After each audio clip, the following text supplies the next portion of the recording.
I'm going to go ahead and bring on our first presenter. That is Olamide Fadairo. And take it away, Olamide.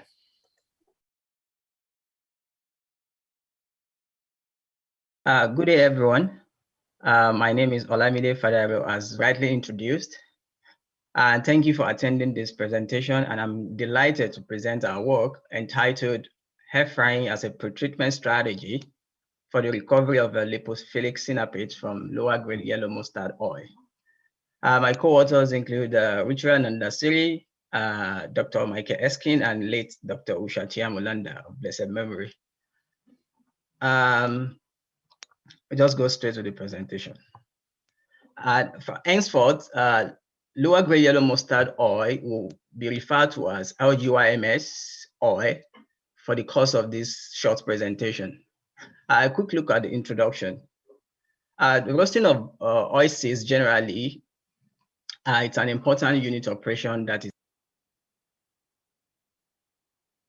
soluble sinapates and other non-oil soluble sinapates from oilseed generally.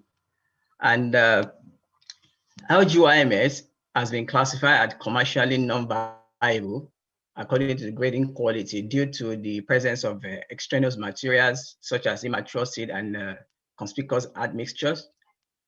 And the possibility to utilize this underutilized crop forms the rationale for this study, as well as combining with a new heat treatment approach such as air frying in the generation of the lipophilic sinapate from the oil fraction of the seed.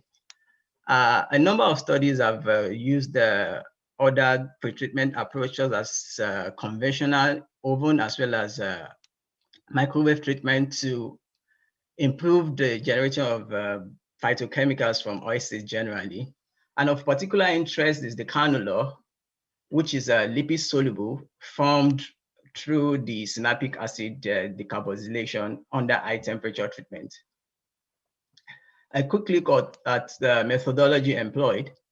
LGYMS seed were air fried at temperature time combination of 160, 170, and 180 for 5, 10, 15, and 20 minutes respectively.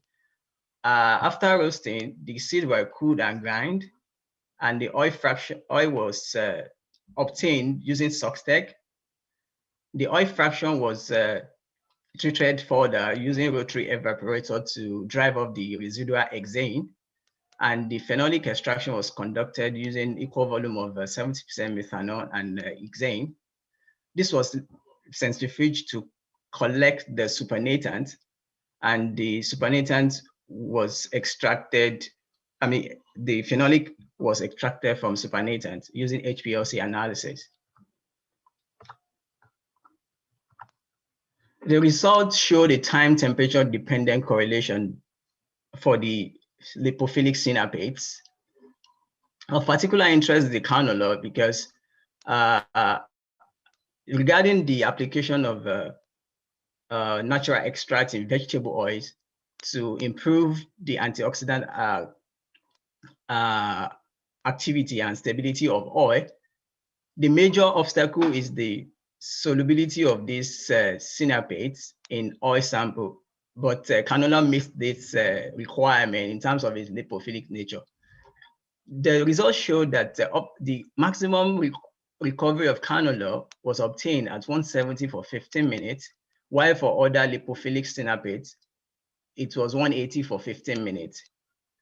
This, by extension, will help in the utilization of this underutilized lower-grade yellow mustard seed, as new phytochemicals or bioactive can be generated to enhance mustard-based ingredients with canolol and other lipophilic sinapates.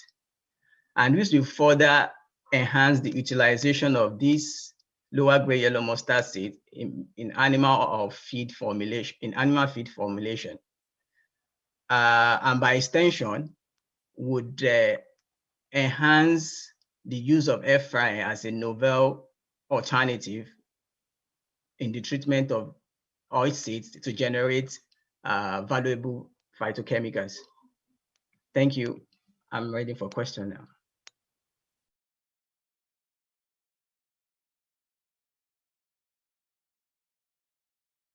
Yeah, can I go first? Olamide, thanks for this presentation.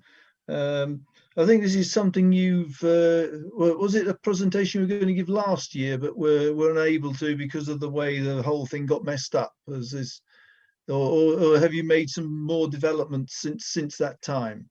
Yes, please. Yes. That was the presentation, and I've added more data, more samples to the study.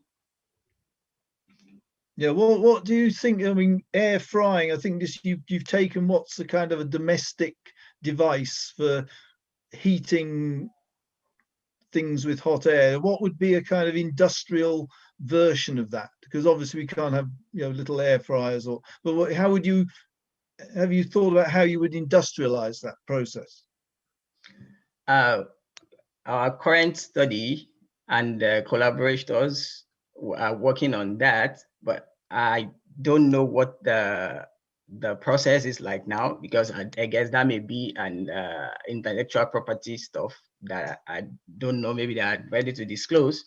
But we did suggest that the industrial application of this could be possible in terms of devising maybe a pilot plant that could, you know, work in tandem or work as a domestic air fryer to see the possibilities of generating these sinapates from oil seeds. But at the moment, I don't know what they are trying to work on at the moment. I mean, the air fryer, it's just blasting the stuff with hot air and while sort of mixing it up, isn't it? That's really all it's doing. Yes, but with the mechanism of the fan blowing the hot air and the fact that the seats are not stationary, so the impact, the back and forth impact, like a Brownian motion that goes in there, enhances such treatment and does not have a kind of localized effect on seat just sitting on the particular surface. So that's kind of the alternative advantage it has over the conventional oven, as well as the power consumption pattern. So what would do you know what the conventional process, I mean, you said roasting, would it be like in on a heated bed or something like that, a steam heated bed or something? Would that be how it was traditionally done? I don't really know this process. So when you're roasting the mustard seed in the previous process, was it, how was that done? It was done mainly on a flat surface in the conventional oven. Can you hear me? Yeah. Yeah, that's just the simple approach that it uses, such as like a drying mechanism. Yeah, so what might call a stack. I think of it as a stack cooker where you've got a heated bed and the stuff's going round on this heated bed, and then it falls down to the next level. Yeah, so something like that. Yeah. Okay. Yeah. I'll. Any other judges want to say anything? Yeah, I have a quick couple of questions. I see you've calculated the percent relative yield of your canolol with your sinapates. So have you looked at the absolute percent canolol comparing, your method to the conventional method? If I understood the question, because it was breaking, so let me try to see if I understood your question or heard you properly.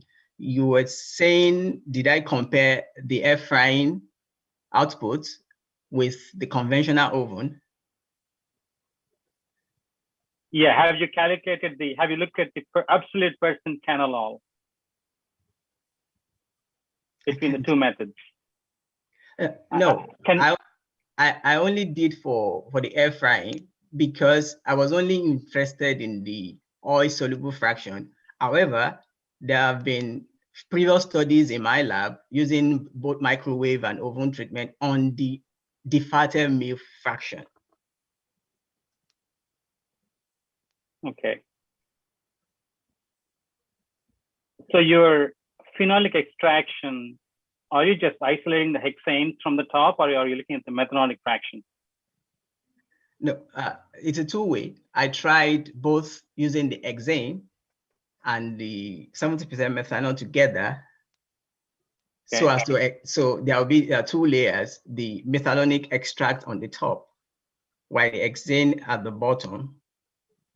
So, I mean, the methanolic extract at the bottom, the hexane at the top.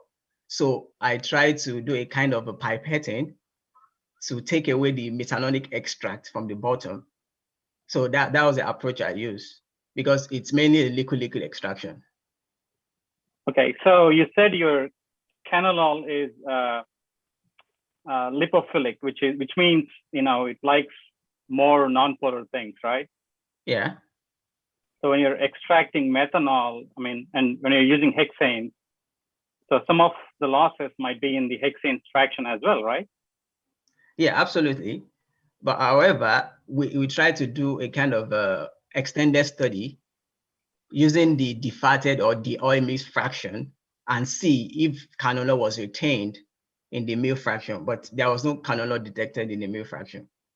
So that simply confirmed the lipophilic nature of the canolol in the oil fraction of the seed itself. Okay. That's all from me. If you guys have any other questions. I really enjoyed the presentation. I think that the graphics were especially well laid out, so I appreciate that. I noted, as your graph said, that as it went on to, I think you said that the sweet spot kind of was around 175 degrees for a certain amount of time. Then you noticed there was a decrease in the amount afterwards. Do you have any hypothesis for what's happening there? Yes.